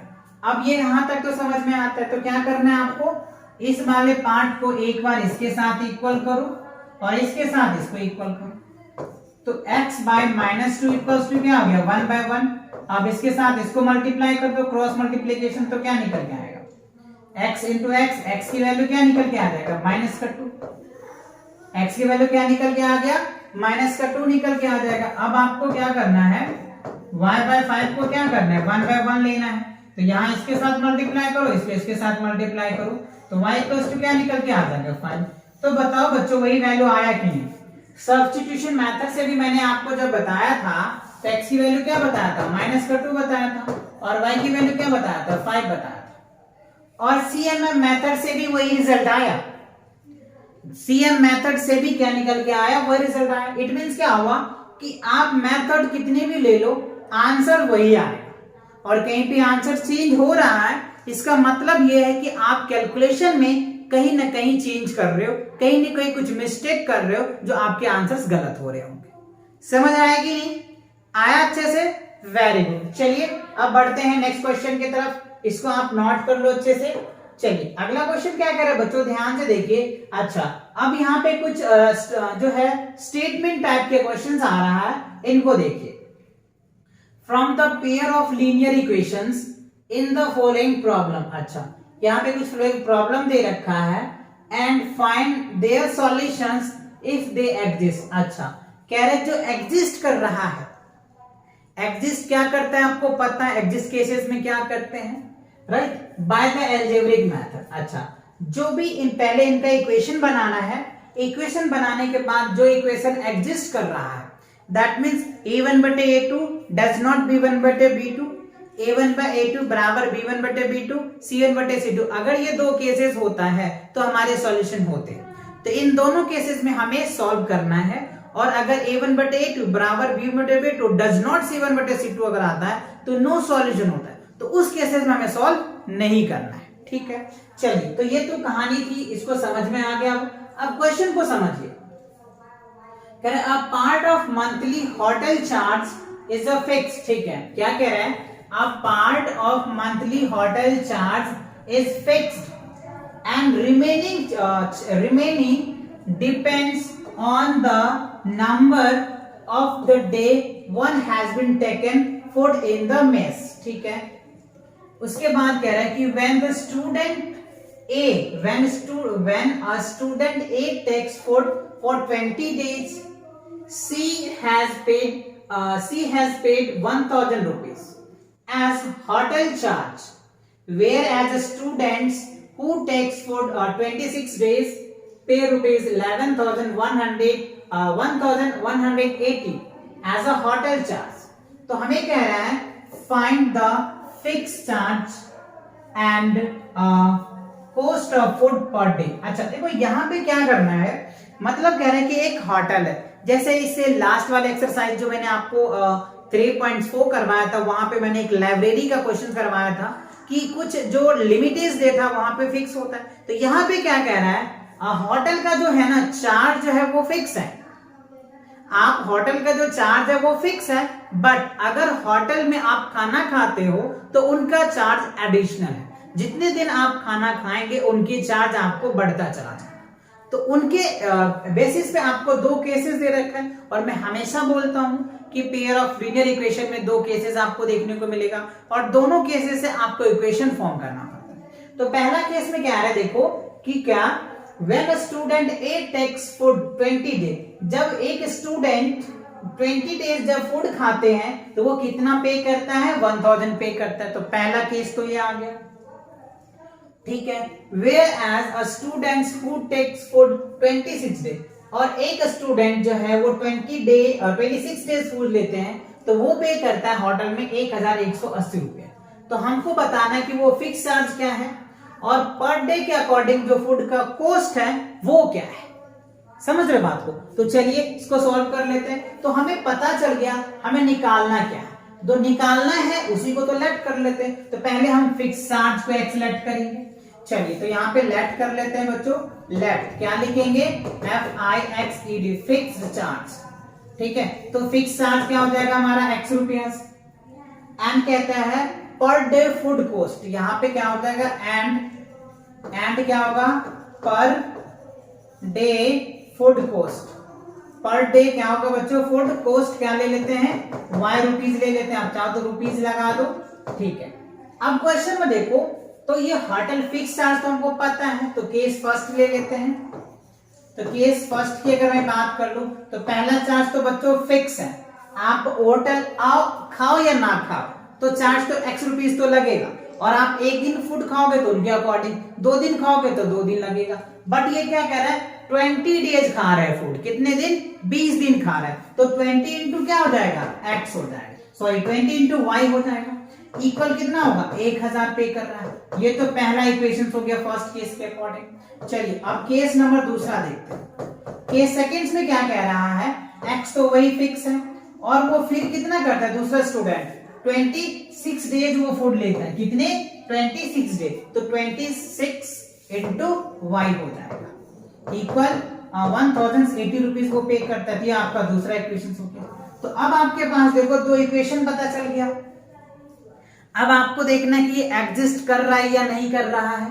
क्या कर, इफ दे एग्जिस्ट, एग्जिस्ट कब करता है, a1 बटे a2 डज नॉट b1 बटे b2 हो रहा है, मतलब ये यूनिक सॉल्यूशंस है, एग्जिस्ट कर रहा है। तो जब एग्जिस्ट कर रहा है तो हम इनको सॉल्यूशंस निकाल सकते हैं। ठीक है, चलिए तो ये आ गया। अब इसको साइन चेंज कर दो, किस मेथड से, एनी एल्जेब्रिक मेथड। तो एल्जेब्रिक मेथड मैंने 3 बताया था, सब्स्टिट्यूशन मेथड बताया था, एलिमिनेशन बताया था और क्रॉस मल्टीप्लिकेशन मेथड भी मैंने बता दिया आपको। चलिए साइन चेंज करते हैं, एलिमिनेशन से कर लेते हैं। तो प्लस है तो माइनस, प्लस है तो माइनस, प्लस है तो माइनस, ठीक है। तो ये x वाला पार्ट क्या होगा, कैंसिल हो गया। तो 26 में से 20 जाएगा तो क्या बचेगा, माइनस का 6 y बच गया, ठीक है। अब आप देखो 1180 में से 1000 जाएगा तो कितना बचेगा, माइनस 180। तो माइनस से माइनस खत्म, 6 से करो 36 का 18 यानी 30। तो जो y की वैल्यू निकल के आया वो कितना आ गया, 30 आ गया। y की वैल्यू पता चल गया। अब किसी भी इक्वेशन में x की वैल्यू पुट करके निकाल लीजिए आप सिंपल से। यहां पे लिख दीजिए पुटिंग द वैल्यू, ठीक है, of y in equations. First equation हम y की वैल्यू पुट कर लेते हैं। तो x प्लस 20 इंटू क्या हो गया बच्चों, 30 इक्वल क्या हो गया, 1000, ठीक है। तो यहां पे लिखेंगे x इक्वल्स टू 1000। अब इसको मल्टीप्लाई करो तो 20 इंटू 30 क्या होगा, 600 हो जाएगा। तो 1000 में से 600 लेस करोगे तो क्या हो जाएगा, 400 आ जाएगा। तो देखो x की वैल्यू पता चल गया, y की वैल्यू पता चल गया। और यही आपको पूछा जा रहा था, यही हमने लेट किया था ना कि क्या फिक्स चार्ज जो है x है। तो आप यहाँ पे कह सकते हैं therefore Fix is fix charge, ठीक है, फिक्स चार्ज ऑफ हर्टल। तो हर्टल का जो फिक्स चार्ज है वो कितना था, x है। तो x मतलब क्या हो गया, 400 चार्ज है, रुपीज है 400, राइट। और अगर हम क्या कहते हैं, पर डे फूड का जो है, per day cost of food, per day food का जो कॉस्ट है बच्चों वो कितना है, 30 रुपीज है, राइट। और होटल का जो कॉस्ट है वो कितना है, 400। तो समझ आ गया। और ये हमें क्वेश्चन पूछ रहा था फिक्स प्राइस क्या है होटल का, तो 400, और पर डे का जो कॉस्ट है वो कितना है फूड का, 30 रुपया है। तो आई होप ये बातें आपको समझ में आ गया, स्टेटमेंट समझ में आ गया। क्वेश्चन देखो कितने बड़े, आंसर कितने छोटे में आया। बस ये है कि आपको फील लेना है, क्वेश्चन के फील आता है तो आंसर में भी फील आ जाएगा आपका। समझ आ गया। चलिए बढ़े अगले क्वेश्चन की तरफ। ओके, नेक्स्ट क्वेश्चन देखो बच्चों, वही है, सेम कंडीशन, ये वही कह रहा है, 5 दूसरा है। तो देखो कह रहे हैं, a fraction becomes 1/3 when 1 is subtracted from the numerators and it becomes 1/4 when 8 is subtracted from its denominator. Find the fraction, right? जो हमें कहता है निकाल लेना उसी को लेट कर लेते हैं। तो इस तरह के क्वेश्चन मैंने ऑलरेडी पहले कई बार डिस्कस किया है आपको, राइट। चलिए तो सिंपल से लेट कर लेते हैं, लेट फ्रैक्शन। तो बच्चों हम फ्रैक्शन क्या ले लेते हैं, x अपॉन में 5 ले लेते हैं, ठीक है। अब देखिए पहला केस क्या होता है, क्योंकि मैंने बताया कि linear pair of linear equation में क्या होता है, 2 केसेस होती है। तो पहला केस में क्या कह रहे हैं, a fraction becomes 1/3 when 1 is subtracted from the numerator। अच्छा, तो ये हमारा एक फ्रैक्शन है। अब कह रहा है कि 1 is subtracted from numerator। 1 अगर न्यूमरेटर में सब्ट्रैक्ट करते हैं तो फ्रैक्शन क्या आता है, 1/3 आता है। ये हमारा पहला केस हुआ। तो अब इस केस के हेल्प से हमें क्या करना पड़ेगा, इक्वेशन क्रिएट करना पड़ेगा। चलिए पहले इक्वेशन बना लेते हैं, फिर दूसरा केस देखेंगे। तो देखो इसको इसके साथ मल्टीप्लाई कर दो, इसके इसके साथ करो। तो यहाँ पे करोगे तो क्या होगा, 3x माइनस 3 इक्वल्स टू क्या हो गया, y हो जाएगा, क्योंकि y को 1 से मल्टीप्लाई करो। इसको इधर लेकर के आ जाओ, तो ये क्या निकल के आ जाएगा आपके पास। चलिए यहाँ पे देख लेते हैं, तो 3x और यहाँ पे लेके आएंगे तो क्या हो गया, माइनस का y, और ये क्या हो गया, आप इनको कर दें इक्वल टू 3, इससे लेके जाते हैं तो ये हमारा इक्वेशन फर्स्ट आ गया। 3x minus y equals to क्या हो गया, 3 आ गया। ये आपका फर्स्ट इक्वेशन आ गया, ठीक है। अब केस सेकेंड्स कर लो। तो केस सेकेंड्स की अगर बच्चों में बात करूं तो सेकेंड केस में देखो क्या कह रहा है, and it's becomes 1/4 when 8 is added to numerator। ठीक है, तो ये जो आपका फ्रैक्शन दे रखा है इसमें क्या रहा है, डिनोमिनेटर में 8 ऐड करते हैं तो जो फ्रैक्शन है ना ये 1/4 आ जाता है, फ्रैक्शन 1/4 आ जाता है। तो यहां से आपको इक्वेशन करना पड़ेगा। चलिए इसको इसके साथ मल्टीप्लाई कर दो, इसको इसके साथ मल्टीप्लाई करो, तो ये क्या हो जाएगा 4x, इसको करोगे तो क्या हो जाएगा y प्लस 8 आ जाएगा। इसको इधर लेके आ जाओ, तो 4x माइनस y प्लस क्या हो गया 8। ये आपका क्या हो गया, सेकेंड इक्वेशन आ गया, ठीक है। तो देखो ये फर्स्ट इक्वेशन और ये सेकेंड इक्वेशन। अब देखो दोनों इक्वेशन चेक करो कि ये एग्जिस्ट कर रहा है कि नहीं। तो a1 बटे a2, a1 by a2 does not b1 by 2 follow कर रहा है। यस, तो एग्जिस्ट कर रहा है, यूनिक सॉल्यूशन है। तो चलिए सॉल्व कर लेते हैं। यहाँ लिखेंगे 3x, यहाँ लिखेंगे y इक्वल्स टू क्या लिखेंगे 3। ये हो गया पहला इक्वेशन। तो अगर ये एग्जिस्ट कर रहा है तो क्या करें, एनी अलजेब्रिक मेथड, कोई भी मेथड आप लगा दो, सब्स्टिट्यूशन लगाओ, एलिमिनेशन लगाओ या सीएमएम लगाओ, है ना। चलो ठीक है, चलिए अब साइन चेंज कर देते हैं, बाकी सब तो सेम ही है। ठीक है, साइन चेंज कर दो तो दिस पार्ट इज कैंसल्स। ठीक है, तो 4x में से 3x जाएगा तो क्या बचेगा, x आ जाएगा, और 8 में से 3 जाएगा तो क्या बचेगा 5। तो x की वैल्यू तो बच्चों 5 निकल के आ गया, खत्म। x की वैल्यू 5 आ गया। अब y की वैल्यू आ जाए, कहानी खत्म हो जाएगा। चलिए तो यहाँ पे आप लिख दीजिए स्टेटमेंट में, putting the value of x in equation first we get. तो पहला इक्वेशन में हम क्या करेंगे 3x, अच्छा 3x minus y equals to क्या है हमारे पास 3। तो 3 इंटू एक्स की वैल्यू कितनी है 5 है, तो 5 लिखा, माइनस वाई इक्वल्स टू क्या आ गया 3। तो माइनस वाई इक्वल्स टू क्या निकल के आ जाएगा 3 और 5 दिया 15। तो 15 में से क्या तो क्या हो गया 12। तो माइनस माइनस खत्म। तो y की वैल्यू क्या निकल के आ गया 12 आ गया। y की वैल्यू क्या निकल के आ गया बच्चों 12 आ गया। ठीक है, तो x की वैल्यू हमारा 5 आ गया, y की वैल्यू 12 आ गया। तो जो फ्रैक्शन आएगा वो कितना आ जाएगा 5/12 आ जाएगा, है ना। x की वैल्यू फ्रैक्शन क्या हो जाएगा 5/12, यही तो हमारा रिजल्ट आया। तो आप यहाँ पे लिख दीजिए फ्रैक्शन।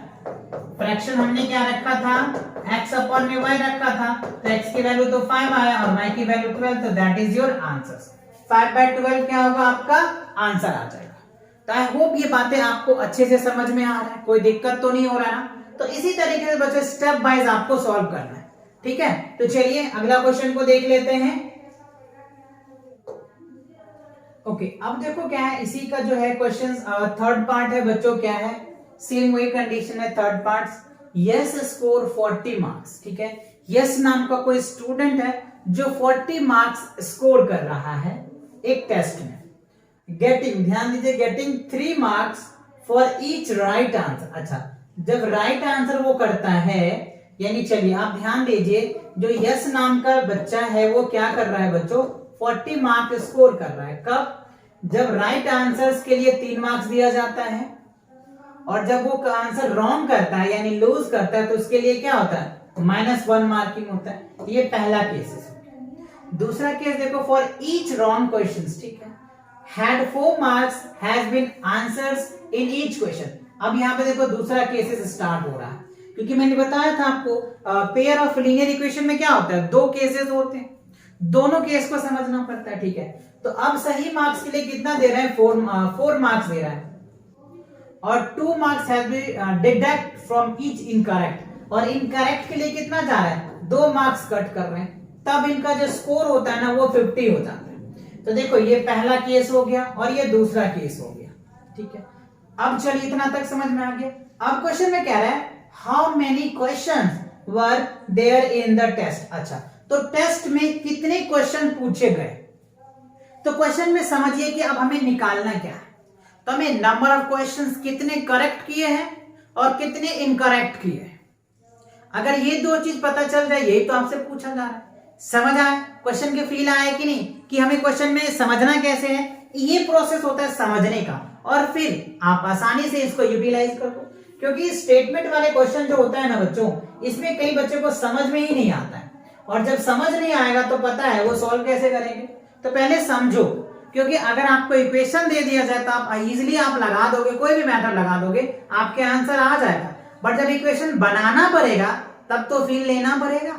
जब तो फील लोगे ना, तो इसीलिए पहले फील लो, फिर आप इक्वेशन बनाओ। तो चलिए हमें पता है इसमें नंबर क्वेश्चन पूछा जा रहा है, तो क्या करेंगे लेट कर लेते हैं। Let number of correct questions answers, questions, ठीक है, number of correct questions answers, right.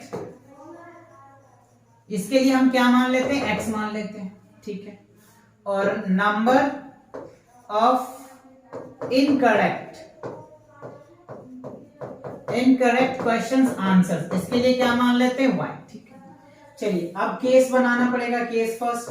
तो केस फर्स्ट में क्या कह रहा है, देखो करेक्ट के लिए हमने क्या रखा, x रखा, और इनकरेक्ट के लिए क्या रखा, y रखा। तो ध्यान दो, यहां पे कह रहा है yes score 40 marks in test. ठीक है, getting 3 marks for the each right answer. Right answer मतलब करेक्ट आंसर। तो करेक्ट आंसर के लिए हमने कितना लिया, x लिया, तो क्या हो जाएगा 3x हो जाएगा। ठीक है, और इनकरेक्ट मतलब क्या होता है, गलत के लिए, तो क्या हो गया माइनस हो जाएगा ना, क्योंकि इनकरेक्ट है तो माइनस हो जाएगा। कितना हो रहा है बच्चों, -1 हो रहा है, तो यहाँ पे -1। और जब इन दोनों क्वेश्चन को सम करते हैं तो कितना मार्क्स लाता है, 40। तो ये आपका पहला इक्वेशन बना।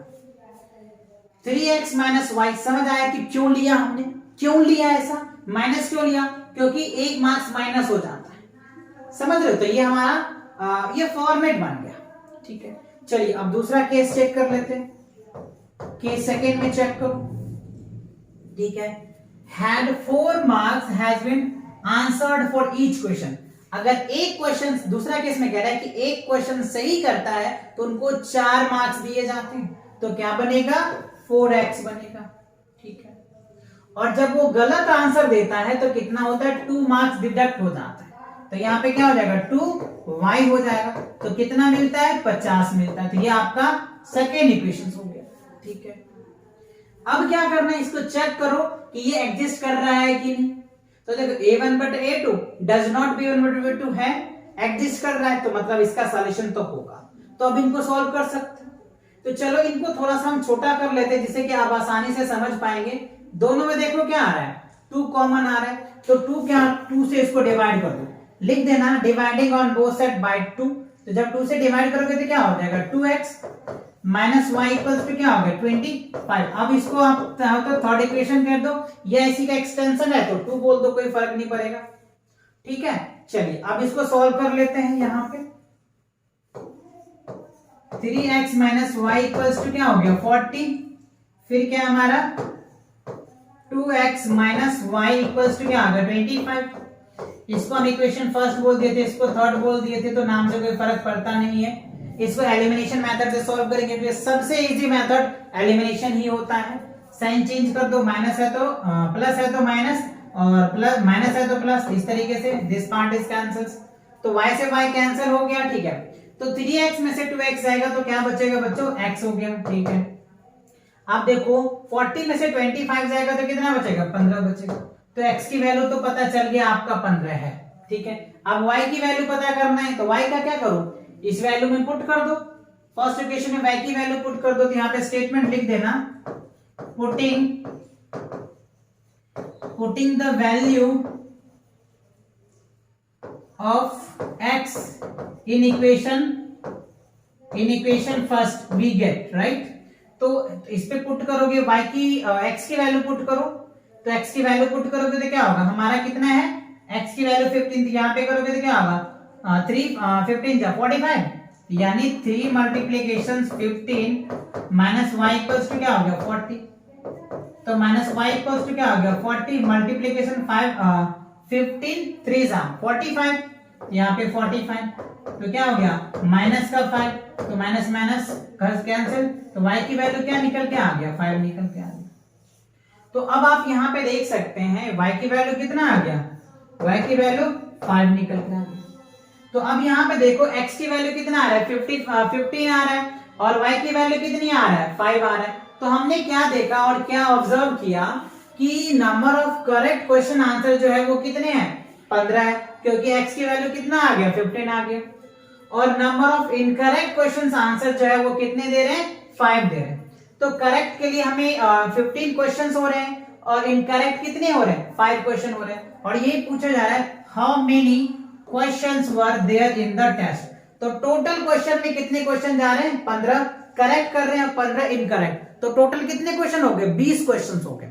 टेस्ट में कितने क्वेश्चन पूछे जा रहे हैं 15 और 5 कितना हो गया बच्चों 20 क्वेश्चन पूछे जा रहे हैं ना, क्योंकि टोटल क्वेश्चन पूछा जा रहा है how many questions were there in the test. तो टोटल जो है 20 क्वेश्चन पूछे जा रहे हैं टेस्ट में, 15 उन्होंने करेक्ट आंसर दिया और 15 इनकरेक्ट क्वेश्चन आंसर दिया, ठीक है। 5 इनकरेक्ट हुआ, उसका 5 गलत हो गया। समझ में आ रहा है? ठीक है, बढ़े नेक्स्ट क्वेश्चन की तरफ। चलिए अगला क्वेश्चन देखते हैं। अच्छा, वही सेम क्वेश्चन है, फोर्थ पार्ट है। Place A and B are 100 kilometers apart on a highway, ठीक है। तो एक हाईवे है बच्चों जिसका जो डिस्टेंस है वो 100 किलोमीटर दे रहा है। चलिए इसको थोड़ा सा समझते हैं पहले। ये हमारा ए और बी क्या है बच्चों? हाईवे है। तो कह रहे from place A and B 100 kilometer. तो यहां से यहाँ की जो डिस्टेंस है बच्चों वो 100 किलोमीटर दे रखा है ए से बी तक, ठीक है। वन कार स्टार्ट फ्रॉम ए, तो एक कार है जो ए से स्टार्ट हो रहा है। मैं कलर चेंज कर रहा हूं जिससे कि आप समझ पाएंगे। यहां से एक कार जो है वो ए से स्टार्ट हो रहा है एंड अनदर कार बी, अच्छा एक कार जो है यहां से स्टार्ट हो रहा है, ठीक है। Another car B at a same time, यानी यहां से जो कार स्टार्ट हो रहा है बच्चों, राइट, और यहां से जो कार स्टार्ट हो रहा है दोनों सेम समय पे स्टार्ट हो रहा है, ठीक है। तो ये इसको हम सी नाम दे देते हैं। If the car travel in the same direction, अच्छा ये दोनों जो कार है सेम डायरेक्शन में जा रहा है, मतलब अगर इस साइड जा रहा है तो सेम डायरेक्शन जा रहा है ना। क्या कह रहा है?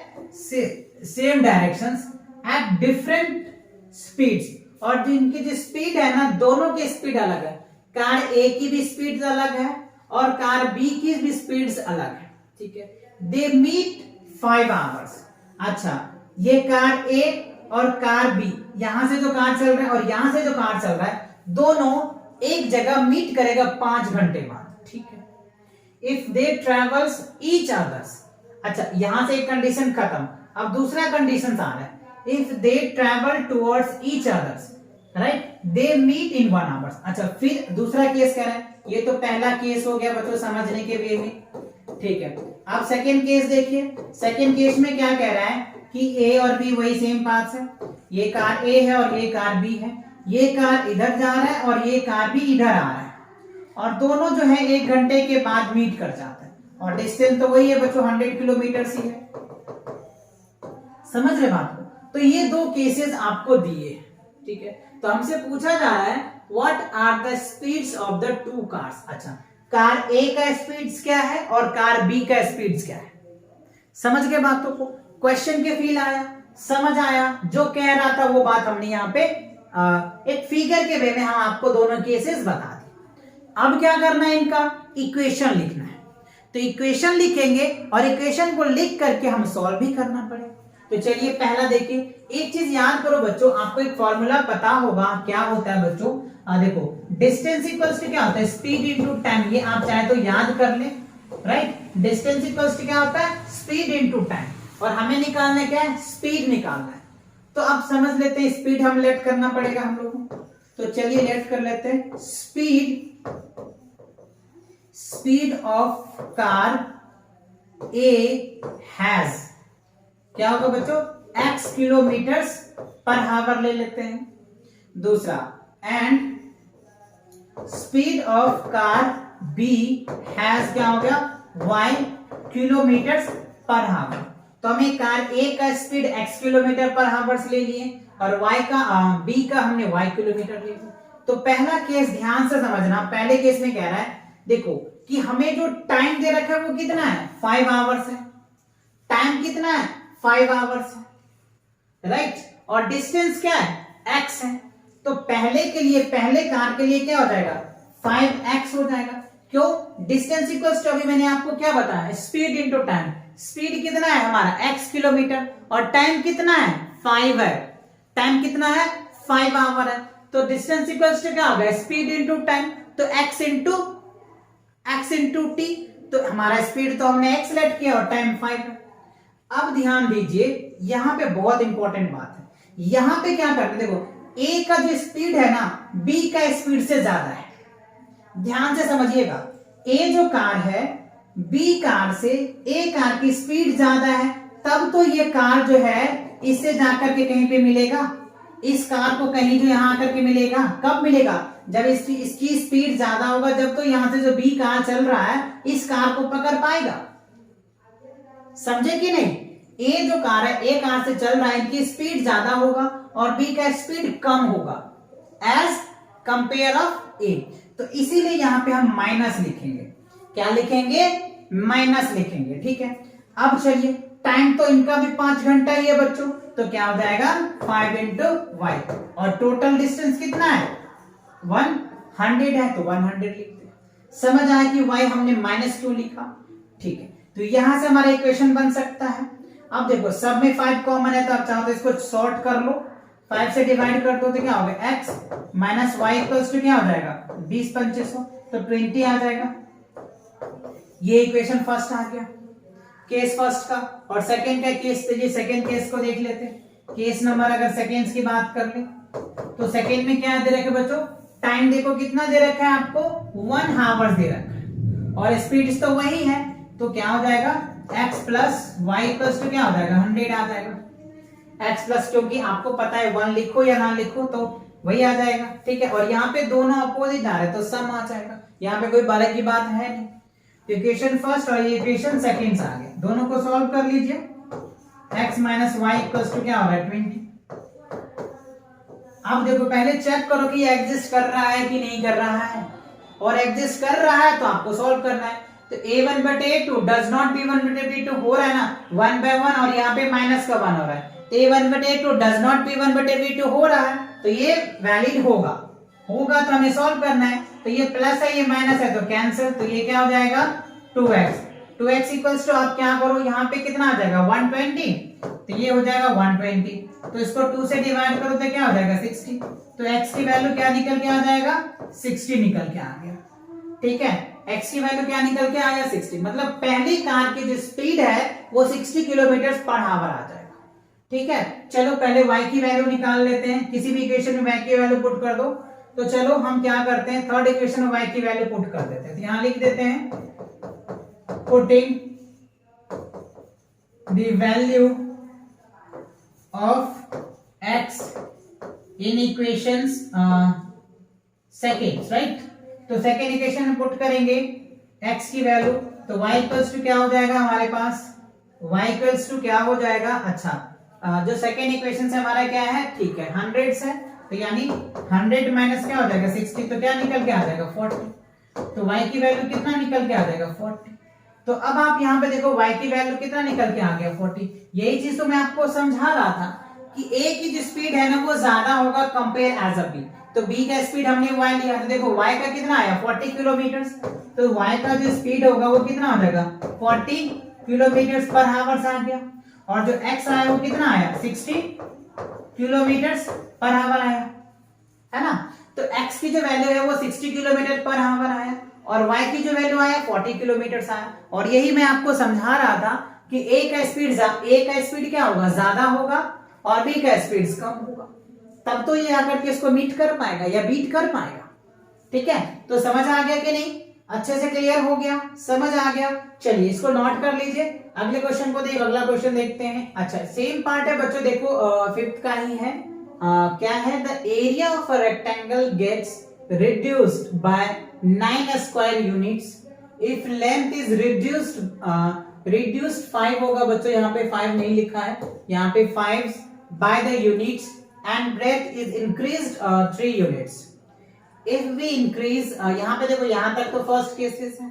सेकेंड केस क्या करें, if we increase the length by 3 units and the breadth 2 units, the area increase 67 square units, find the dimensions. अच्छा देखो डायमेंशन का मतलब क्या होता है, डायमेंशन का मतलब लेंथ और ब्रेथ होता है। क्यों, क्योंकि यहाँ पे क्या है रेक्टेंगल है, 2D फिगर है, तो 2D फिगर में क्या होगा लेंथ और ब्रेथ ही तो होता है, तो इसीलिए 2D हो जाएगा, तो डायमेंशन लेंथ और ब्रेथ होगा। तो हमें फाइंड आउट क्या करना है, लेंथ और ब्रेथ निकालना है। तो चलिए इस स्टेटमेंट को देख लेते हैं। तो सबसे पहले आपको एक रेक्टेंगल बना करके चाहो तो समझ लीजिए, ये आपका ब्रेथ है और ये लेंथ है। ठीक है, तो हमें क्या करना पड़ेगा, एरिया निकालेंगे, देखा होगा L इंटू बी होता है, एरिया ऑफ रेक्टेंगल क्या होता है L इंटू बी। ठीक है, तो यहाँ पे लेट कर लेते हैं, लेट लेंथ ऑफ रेक्टेंगल्स क्या हो जाएगा बच्चों L, कोई यूनिट नहीं है तो यूनिट लिख देते हैं, क्योंकि यहाँ पे कोई यूनिट तो लिखा हुआ नहीं है, तो L ले लेते हैं। एंड ब्रेथ ऑफ रेक्टेंगल क्या ले लेते हैं, बी ले लेते हैं, ठीक है, यूनिट लिख, और एरिया तो पता है L इंटू वाई। तो अब केस फर्स्ट कर लेते हैं, केस फर्स्ट की बात कर ले तो क्या कह रहे बच्चों, the area of rectangle get reduce 9 units, मतलब इनका जो एरिया है यानी एरिया L इंटू बी हो जाएगा, एरिया क्या होगा L इंटू बी, 9 कम जाता है, कब करता है, if its length is reduce 5, जब इसका लेंथ क्या होता है रिड्यूस कर जाता है 5, और ब्रेथ जो है इंक्रीज कर जाता है 3, ब्रेथ जो है वो इंक्रीज कर जाता है 3। तो ये आपका पहला केस आ गया। अब इस केस को आपको इक्वेशन के फॉर्म में बनाना पड़ेगा, तो चलिए पहले इसको इक्वेशन बना लेते हैं, फिर दूसरा केस देख लेंगे। तो चलिए हम क्या ले लेते हैं, एल बी ले लेते हैं, माइनस का 9 लिखते हैं, ठीक है। अब आप देखिए इससे इसको मल्टीप्लाई करेंगे तो क्या हो जाएगा, एल इंटू बी हो गया, ठीक है, इससे इसको मल्टीप्लाई करोगे तो क्या होगा, प्लस 3L हो गया, ठीक है। अच्छा अब ये हो गया, अब क्या करेंगे, माइनस 5B हो जाएगा, और इससे करेंगे तो क्या होगा, माइनस 15 आ जाएगा, ठीक है। अब क्या करो, ये LB और ये LB कैंसिल हो गया, तो अब इसको उस साइड लेकर के आप जाओ तो क्या रिजल्ट आ जाएगा, 3L माइनस 5B और प्लस, अच्छा प्लस 15 माइनस का है ना बच्चों, तो ये 15 का माइनस हो जाएगा, और इसको इधर लेके आओ तो प्लस का हो जाएगा, इक्वल्स टू क्या हो गया 0। तो 3L माइनस 5B, अब यहां पे देखो इससे इसको अगर आप लेस करोगे तो क्या हो जाएगा, 9 6 15, 6 माइनस का 6 आ जाएगा, और इधर लेके जाएंगे तो इक्वल आ जाएगा, प्लस का 6 हो जाएगा। तो ये आपका क्या हो गया, फर्स्ट इक्वेशन आ गया, 3L minus 5B equals to क्या आ गया, 6 आ गया। तो ये हमारा फर्स्ट इक्वेशन आ गया, ठीक है। अब क्या करते हैं, सेकेंड केस चेक कर लेते हैं। तो सेकेंड केस में देखो क्या कह रहा है आपको यहां से, if we increase the length by 3, तो लेंथ में क्या हो रहा है, 3 इंक्रीज कर रहा है, और ब्रेथ में कितना कर रहा है, 2 इंक्रीज कर रहा है, ठीक है। तो एरिया में क्या होता है बच्चों, एरिया में कह रहा है 67 बढ़ जाता है ना, 67 स्क्वायर यूनिट इंक्रीज कर जाता है। तो ये सेकंड केस हुआ। अब यहां से आपको इक्वेशन फॉर्म करना पड़ेगा, चलिए तो करते हैं, ये LB हो गया प्लस 2L प्लस 3B, और ये क्या हो गया 6 इक्वल्स LB प्लस क्या हो गया 67। तो LB से LB कैंसिल हो गया, ठीक है। अब आप यहां पे देखो 2L प्लस 3B, और ये 6 प्लस का है, उस साइड लेके जाओगे तो माइनस, तो 67 में से 6 को माइनस करोगे तो क्या होगा, 61 होगा, तो यहाँ पे हम 61 लिखेंगे, और ये इक्वेशन क्या बन गया हमारा, सेकेंड्स हो गया। तो फर्स्ट इक्वेशन है और सेकेंड इक्वेशन आपको पता चल गया।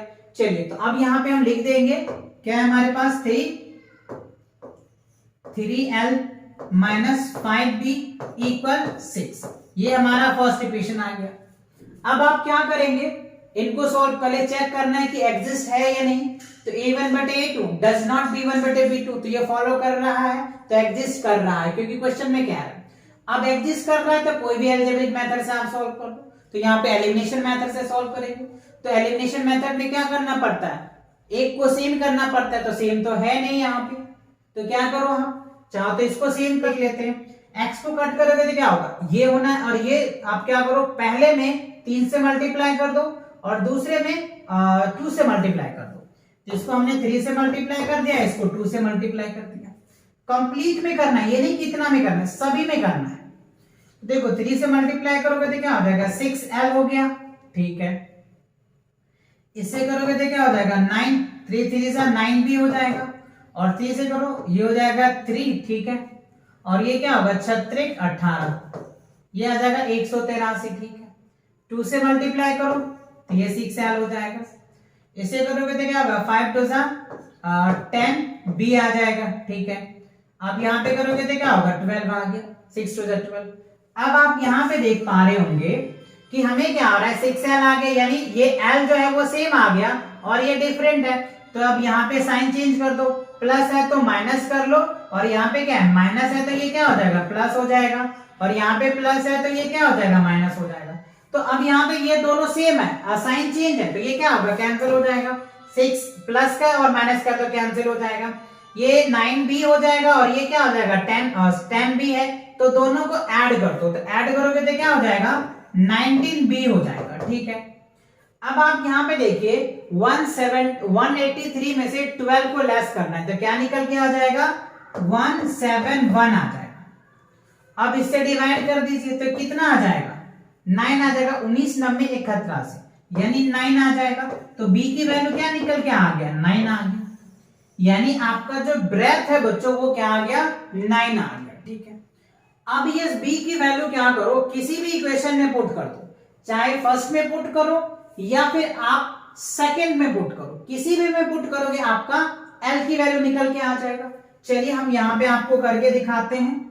अच्छा b की वैल्यू 9 आ गया। ठीक है, तो हम क्या लिखेंगे 3l माइनस 5 इंटू 9, ठीक है, इक्वल क्या लिखेंगे बच्चों, यहाँ पे 6 है, तो 3l इक्वल्स टू 6 और 9 पंचे कितना हो गया 45, यहाँ पे 45 लिख दो, यहाँ माइनस है उधर जाएगा तो प्लस का हो जाएगा, 9 पंचे 45। ठीक है, तो l इक्वल्स टू कितना हो जाएगा 51 आ गया।